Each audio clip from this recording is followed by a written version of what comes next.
What? We have a retirement video from Ben? That's impressive, Shelby. What? I think he hasn't. What do you mean? From his website?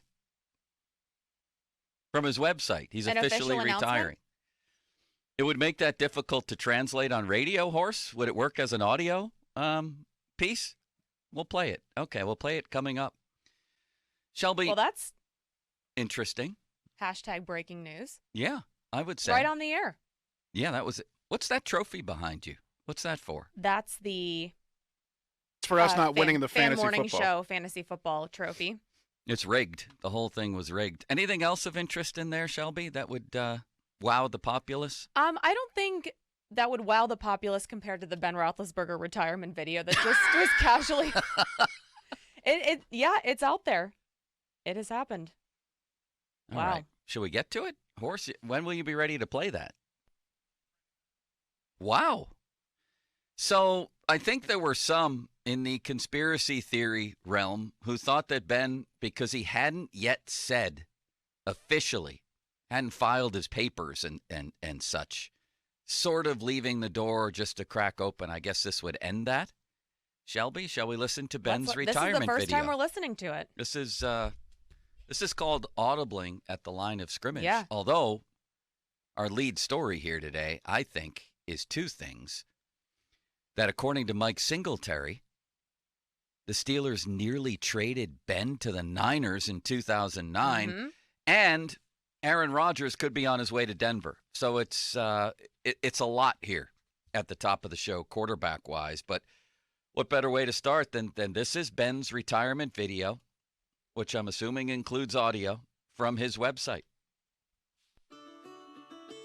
With the 11th pick in the 2004 NFL Draft, the Pittsburgh Steelers select Ben Roethlisberger, quarterback, University of Miami. I don't know how to put into words what the game of football has meant to me and what a blessing it has been. While I know with confidence I have given my all to the game, I am overwhelmed with gratitude for all it has given me. A boy from Findlay, Ohio with NFL dreams, developed in Oxford at Miami University, blessed with the honor of 18 seasons as a Pittsburgh Steeler and a place to call home. The journey has been exhilarating, defined by relationships and fueled by a spirit of competition. Yet the time has come to clean up my locker, hang up my cleats, and continue to be all I can be to my wife and children. I retire from football, a truly grateful man. First and foremost, I need to thank the Lord for all the many blessings He has bestowed on me. To my wife Ashley, our children Benjamin, Bailey, and Bodie, you lift and inspire me and give my life purpose. I am so thankful for your love and support. I love you so much. To my parents and sister, every step of the way, your support and love has driven me to be the best and never give up.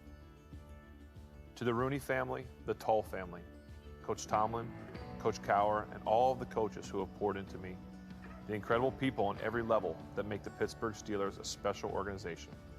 Thank you for believing in me and allowing me to battle with you in pursuit of excellence.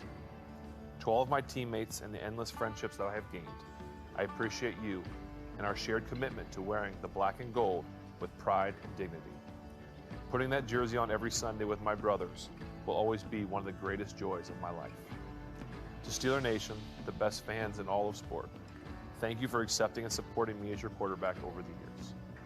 Football has been a gift, and I thank God for allowing me to play it, surrounding me with great people and protecting me through to the end.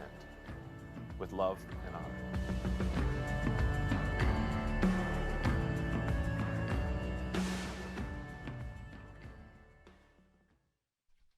Wow, I said. I didn't expect that this morning.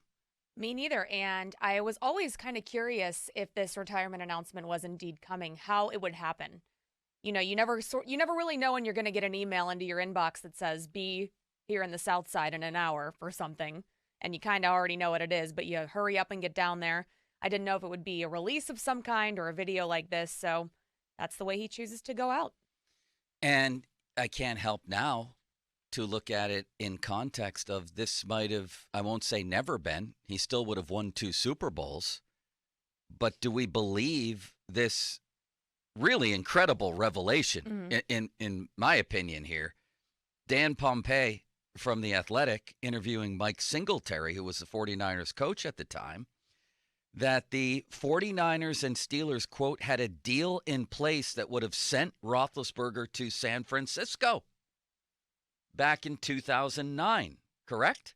Right. Which would be sort of that missing piece of the puzzle when you heard back then that they might consider trading him. That kind of adds the other side of things, if that's true. Yeah, I don't know. I mean, Mike Singletary, why would he lie? Right. Now, is it completely understood that the deal was in place? Like all he had to do was press the button and give his okay, and it would have been done. I think we need probably more details than that. I think this came, if I'm reading this correctly. So they had a deal in place.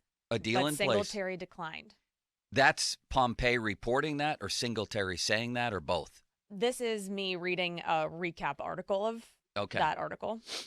This would have been after the first allegation against Ben, but before the second. Mm-hmm. Am I reading that correctly? Yeah, and I'm reading this.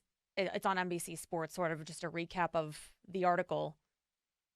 The article says, whether Singletary's description of the events is entirely accurate is questionable. For starters, he really didn't have the authority to veto trades. He could voice his disagreement, but if the other people involved in the situation wanted to do it, they could have done it whether Singletary liked it or not.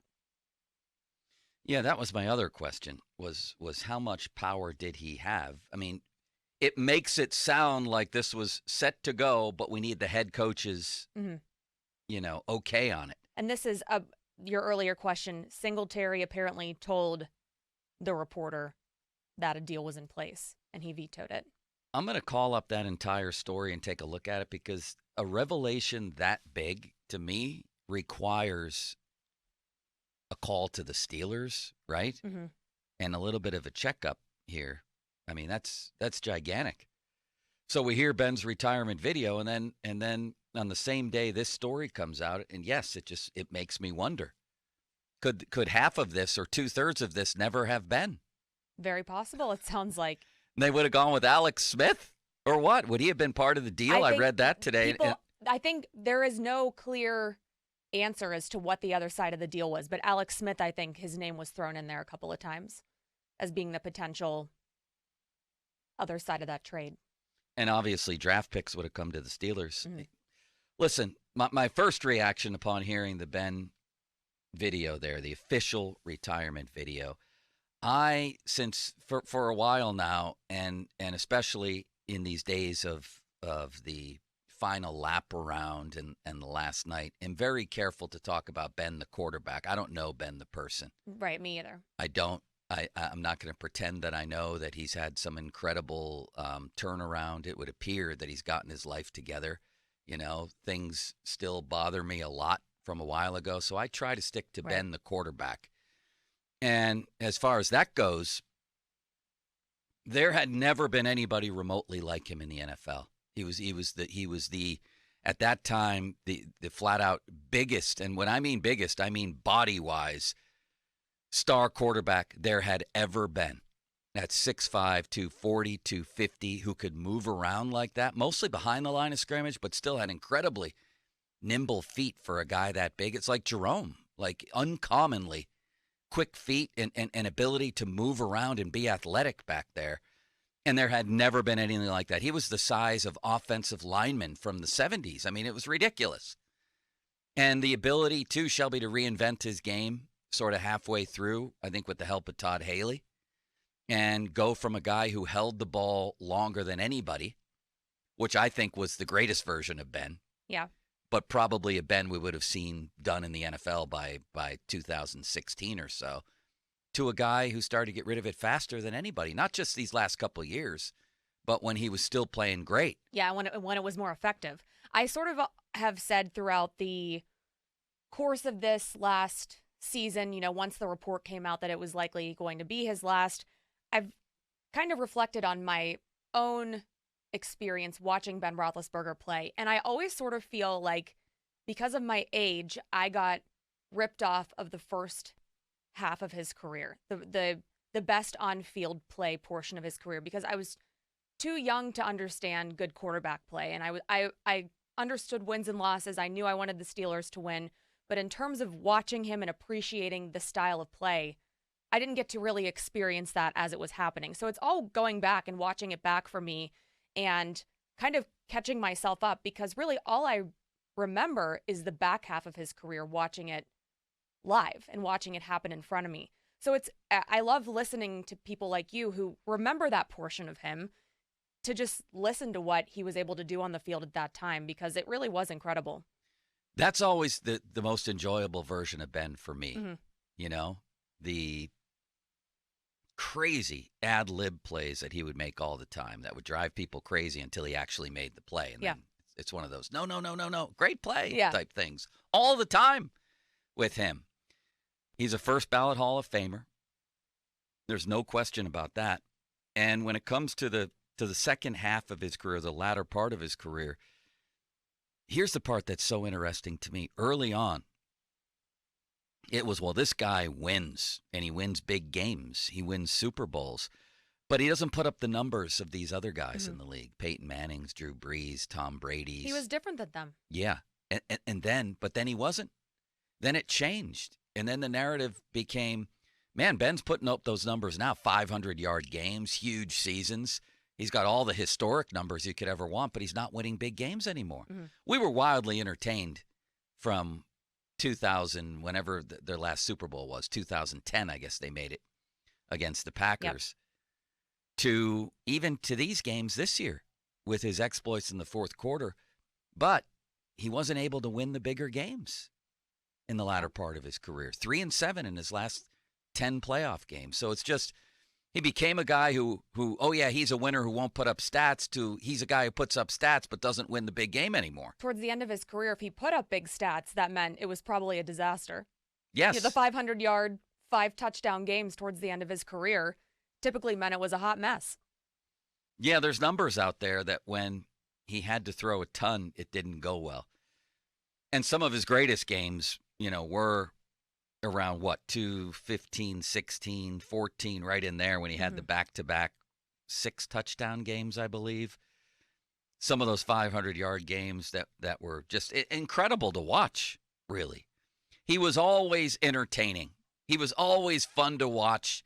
He was unbelievably tough on the field. He was a combination, to me, of a guy I grew up watching, which was Jim Kelly, like a linebacker playing that position, combined with a little bit of Fran Tarkenton from way back, madness behind the line of scrimmage, combined with a little John Elway, which was Ben's favorite quarterback. Quite the compliment. Yeah, I think he had all those elements to his game.